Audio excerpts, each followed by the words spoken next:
thing about the Oscars is they do reflect society. That's why we pay so much attention, partly.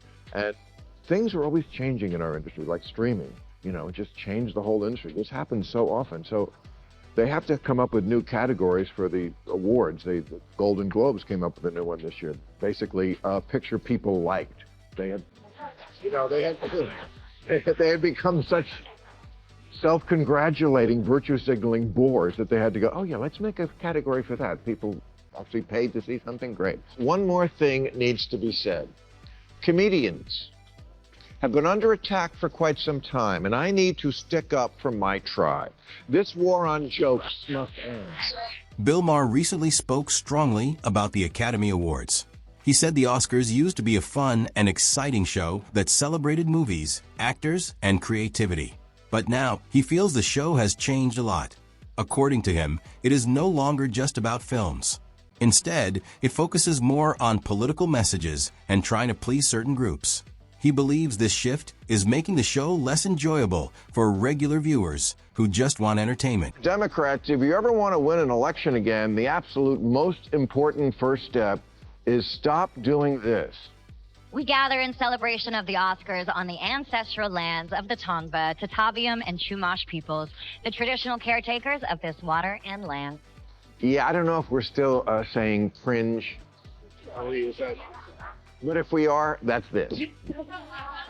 I've said it before, I'll say it again. Either give the land back or shut them.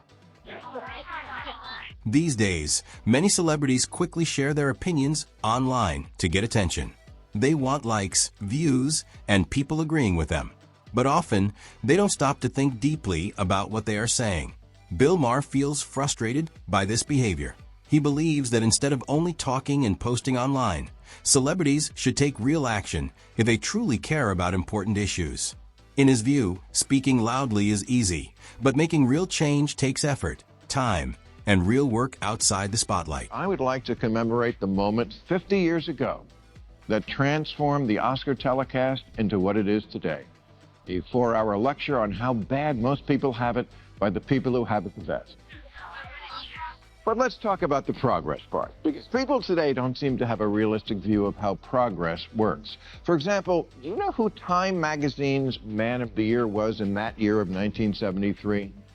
Me neither, because who cares? The point is, Time Magazine was still calling their award the Man of the Year. Time Magazine, another pillar of liberal enlightenment like the Oscars, but it only changed the name to Person of the Year in 1999. Maher also talks about how many celebrities complain about their country while living very comfortable lives. They have big houses, lots of money, and huge fan followings. Yet, they often describe the country as if everything is falling apart. He finds this confusing.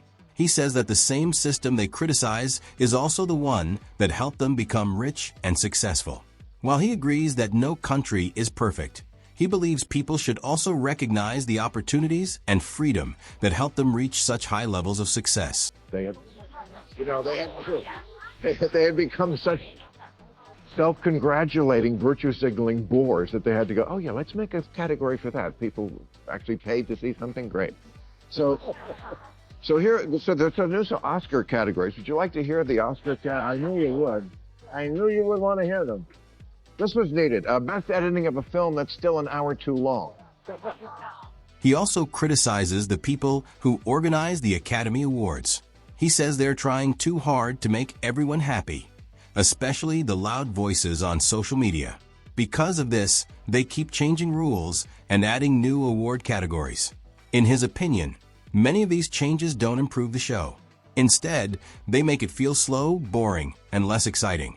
He believes the Oscars should focus more on great movies and performances, not on trying to please every group or follow every trend. So there's new Oscar categories. Would you like to hear the Oscar I knew you would. I knew you would want to hear them. This was needed. Best editing of a film that's still an hour too long. Achievement in ethnic prosthetics.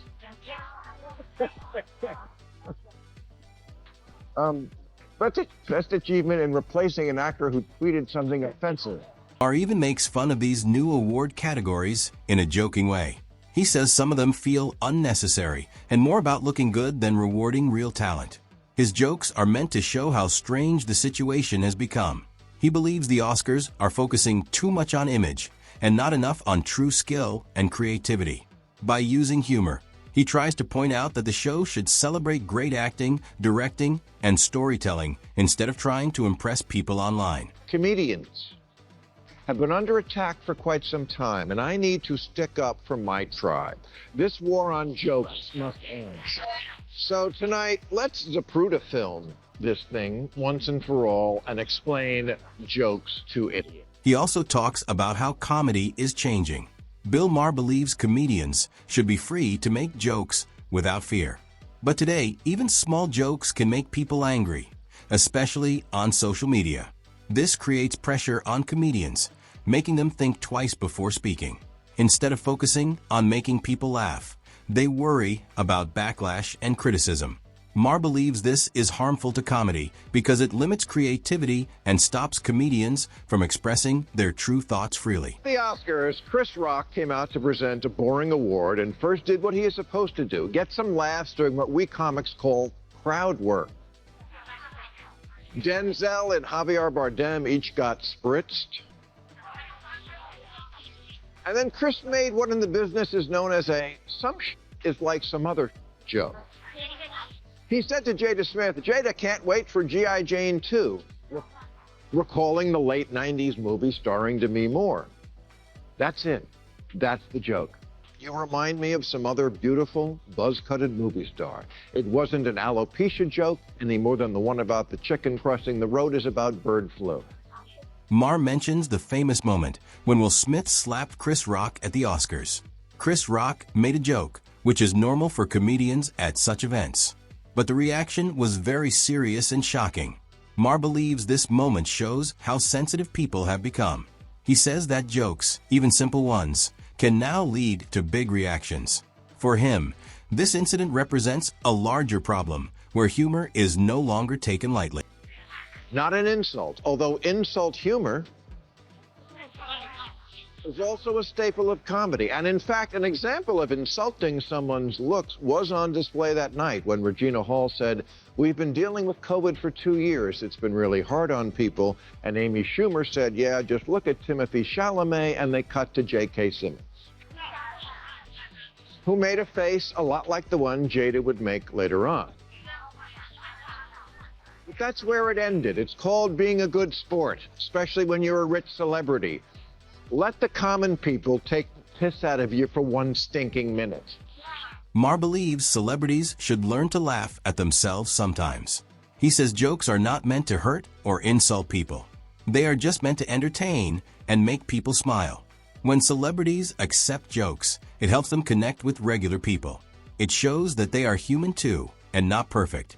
According to Maher, humor is a way to bring people together, not divide them. Taking everything too seriously removes the fun and joy that comedy is supposed to bring. And importantly, Chris's joke was received as funny, as evidenced by the audience and Will Smith laughing. And this is the moment where we got to see a live-action, real-time encapsulation of how cancel culture works. Look at what happens next. Jada shoots her husband a look. Let's slow the tape down to capture this moment. There. Back and to the left. Back and to the left.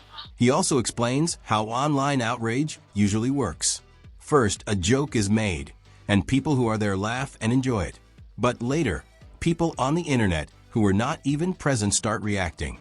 They call the joke offensive and create anger online. Slowly, more people join in, and the situation becomes bigger than it really is. Maher believes this creates fake outrage. He says sometimes people are told to feel offended even when they were not upset at first. Before this moment, Will is laughing because he hasn't yet found out that his original genuine reaction is wrong and that he should conform to a different view. And he's the one who's being manly? I've seen the same syndrome happen in comedy clubs. Woke hecklers who literally have to wait for the laughter to die down before they yell, "That's not funny." In the end, Maher's message is very clear. He believes people need to use common sense and not overreact to everything. Not every joke is harmful, and not every situation needs to become a big issue. If people stop laughing and take everything too seriously, entertainment will become boring and dull. He wants everyone, including celebrities and audiences, to relax a little, think clearly, and enjoy comedy the way it was meant to be enjoyed.